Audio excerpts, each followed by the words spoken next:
মুসলমান ভাই ও বাবাজি, লম্বা সময় যেহেতু পাবো না, খুব গভীর মনোযোগ দিয়ে শুনবেন।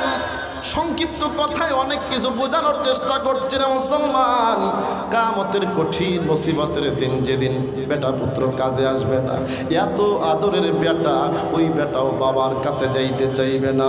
ইয়াউমা ইয়াফিরুল মারউ মিন আখি, আল্লাহ পাক বলেন সেদিন ভাই ভাইয়ের থেকে আড়াল হয়ে যাবে, সন্তান বাবার থেকে মার থেকে আড়াল হবে।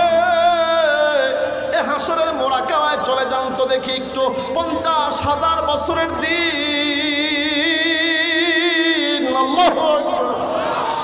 50,000 বছরের দিন মুসলমান, জমিনটা পুরো তামা হয়ে যাবে। মাথার আঘাত তোমার সূর্য 12টা মুখ দিয়া তাপ দিতে থাকবে। এ মানুষের গা ঘামতে ঘামতে কারো হাঁটু পানি, কারো বুক পানি, মাজা পানি হয়ে যাবে রে মুসলমান। এত সুন্দর আরামের বিছানা দুনিয়ায় যেমন ছিল পাওয়া যাবে না বাবা। ওই দিন আমার নবী কাঁদতে থাকবে উম্মতের জন্য। সমস্ত নবীরা নাফসি নাফসি বলবে। সমস্ত মানুষগুলি আল্লাহর কাছে শুধু বলবে আল্লাহ বাঁচাও বাঁচাও বাঁচাও বলে চিৎকার করতে থাকবে। বাজানদের শেষ পর্যায়ে যখন বাবা কোনো কাজ হবে না, সবাই নবী আদম পয়গম্বরের কাছে চলে যাবে। ওই আদম আলাইহিস সালাম বলবেন না আজকে আমার দ্বারা সম্ভব নয়। এ কথা আপনারা জানেন, আমি জানি, তারপরে বলছি। হাসরের কথা কেন আপনি বলে যান? আপনি কেন মৌতের কথা বলে যান? যিকরু হাযিমিল লাযাতিল মাউত, বিশ্ব নবী বলেন মৌতের চিন্তা, আখিরাতের চিন্তা মানুষের দুনিয়ার স্বাদ নষ্ট করে দেয়। বিশ্ব নবী রাহমাতুল লিল আলামিন নবীজি উম্মতের চিন্তায় যখন ব্যস্ত, মানুষগুলো আদম পয়গম্বর আলাইহিস সালামের কাছে দৌড়াবে। আদম পয়গম্বর বলবেন না আজকে আমার দ্বারা এই কাজ সম্ভব হবে না। এরপরে আদম পয়গম্বর থেকে সরিয়া হযরতে মূসা পয়গম্বর, হযরতে নূহ পয়গম্বর, হযরতে ঈসা পয়গম্বরের কাছে যাবে। সমস্ত নবীরা বলবেন না আজকে আমার দ্বারা সম্ভব নয়, পারবো না। এই মানুষের কাঁদতে কাঁদতে অস্থির অবস্থা হয়ে যাবে। ওই কঠিন মুহূর্তে সর্বশেষ ঈসা পয়গম্বর বলবেন দুনিয়ার মানুষগুলো আজকে তোমরা যাও সেই নবীর কাছে, যেই নবী সাইয়্যিদুল কাওনাইন খাতামুন নবিয়্যিন রাহমাতুল লিল আলামিন। তিনি দুনিয়ার জমিনে সমস্ত কুল কায়নাতের জন্য রহমত। আল্লাহ পাক তারে আখিরাতের ময়দানে বানাবে সুপারিশকারী। আল্লাহ রাব্বুল আলামিন ওই কিয়ামতের ময়দানে কঠিন অবস্থার মুহূর্তে আল্লাহর নবীর কাছে যখন গিয়ে সবাই সুপারিশের জন্য দাঁড়িয়ে যাবে। বাবা এই জন্য বলতেছিলাম এই দুনিয়ার রঙ্গ ঠঙ্গ দেখে লাভ নাই, এই দুনিয়ার দালান প্রাসাদ কোঠা দেখে লাভ নাই। আখিরাতের চিন্তায় ব্যস্ত হতে হবে, ইসলামের পক্ষে কাজ করতে হবে, নবীর পক্ষে কাজ করতে হবে, তাহলে এই দুনিয়ার সফলতা, আখিরাতের মুক্তির ব্যবস্থা হবে। কথা বলা ঠিক না? এই জন্য আমরা বাংলার মসজিদে আর কোনো রাম আর বাম আর কোনো মুরতাদ নাস্তিকদেরকে দেখতে চাই না। কথা বলা ঠিক না? ঠিক না? ঠিক রাজি আছেন তো সবাই? কারণ ওই দিন কোন নেতাকে পাওয়া যাবে না। আল্লাহ বলেন ইয়াউমা নাদউ কুল্লা উনাসিম বিইমামিহিম, কিয়ামতের ময়দানে আমি সবাইকে ইমাম সহ নেতা সহ ডাকবো। ওই দিন যদি আপনার নেতা হয়ে যায় কোনো নাস্তিক, ওই দিন যদি আপনার কোনো নেতা হয়ে যায় ঘুষখোর সুদখোর, দেখেন না এক একটার বগল থেকে কিরকম টাকা বাড়াইতেছে। আরো আসতে কম, বাপরে বাপ, টয়লেটের ভিতর থেকে টাকা পাওয়া যায়। এখন তো দেখি এইগুলো কি রাসূলের আদর্শের সাথে কোনো মিল আছে? আমরা এদেরকে বাংলার জমিনের সাইজ দেখতে চাই, এদেরকে দ্বিতীয়বার আমরা কখনো মসজিদে দেখতে চাই না। রাজি আছেন সবাই? যারা নবীজির আদর্শের ওরা রাষ্ট্র পরিচালনা করবে তাদেরকে দেখতে চায় বাংলার মানুষ। ঠিক আছে না বেটি? কারণ নবী ছাড়া আপনি যতই যাই করেন না কেন কোনো লাভ নাই। যতই শিক্ষিত হন, যতই পদ পদবি পান, 15 বছর আছেন তো আর 50 বছর আপনার জেল খাটতেই শেষ। কথা কর না কেন? 10 বছর আছেন, 20 বছর জেল খাটা, লাভ হইল কি?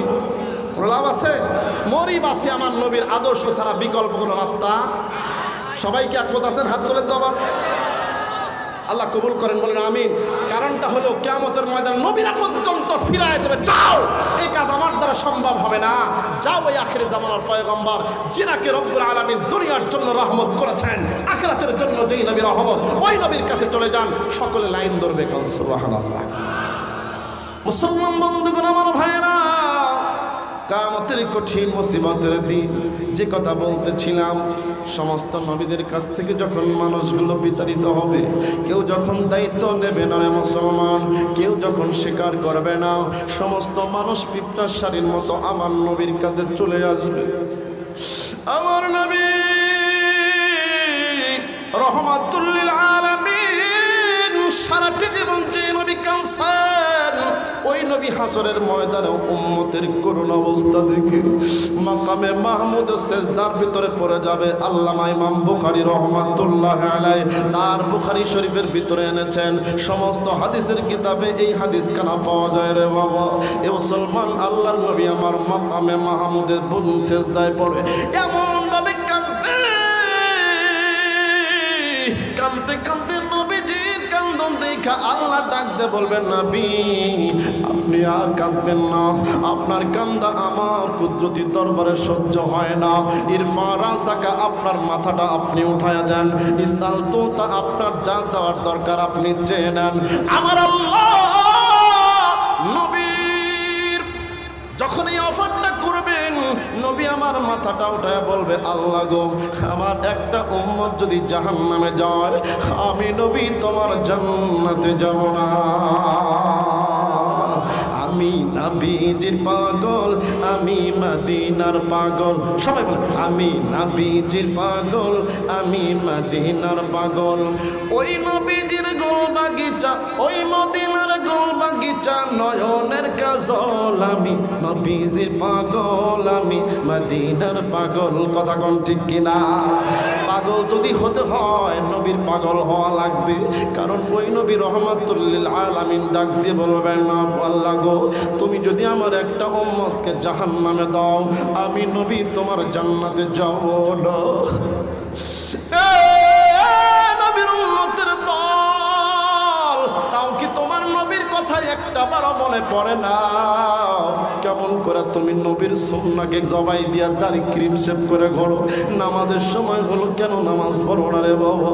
ওই নবী রহমাতুল লিল আলামিন তো তোমার আমার জন্য পাগল। এ বাবা, তোমার আমার জন্য পাগল হয়ে রয়েছে।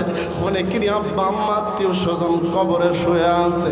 আমার নবী বলেন, আনা ওয়া কাফিরুল ইয়াতীম ফিল জান্নাহ।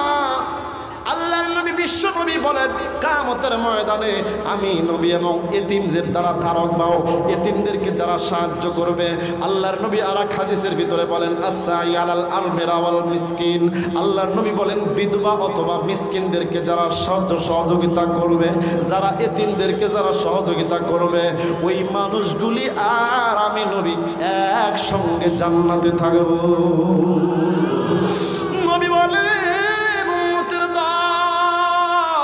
যদি আমার সঙ্গে জান্নাতে থাকতে চাও, আমার সঙ্গে যদি জান্নাতের ভিতরে একটু জায়গা পেতে চাও, একটু হাতটা তুলে আবারও কষ্ট করে দেখাবেন, নবীর সাথে জান্নাতে থাকতে রাজি আছেন কারা কারা?